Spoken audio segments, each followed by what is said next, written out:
want to ask you about what's going on in the Caribbean, Senator Rand Paul, and specifically when it comes to Venezuela. And you've been outspoken about this. You commented around fears of extrajudicial killings following the first boat. We've now had 4. Your concern about the president's actions here, is he looking for regime change in Venezuela?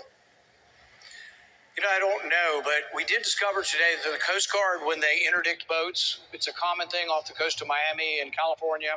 Yeah. About 25% of the time, the boat that they board doesn't have drugs on it. So they have made an error, but they don't kill them. But we've blown up 4 boats now, and if the percentages hold true, did one of those 4 boats not have drug dealers on it? If they all had drug dealers on it, you know, the first 11 they killed, what were their names? What was the evidence linking them to being part of a gang?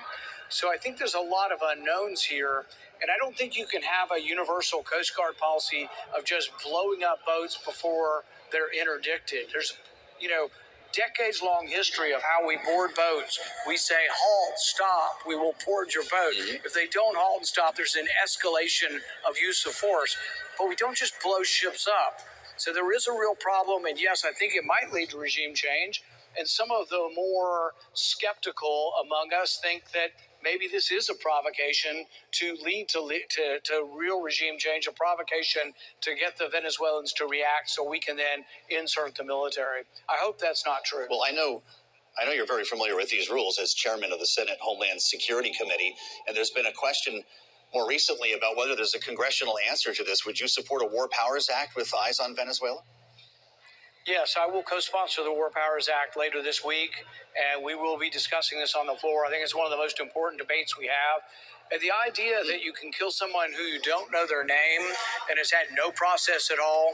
People say, oh, you're going to give due process to fentanyl killers and all of this. Even in our country, 20,000 people commit murders, and as angry as we are, if it were my family, I would, want to shoot them. But we still have trials because occasionally the accused is found innocent and not guilty. Occasionally we make mistakes.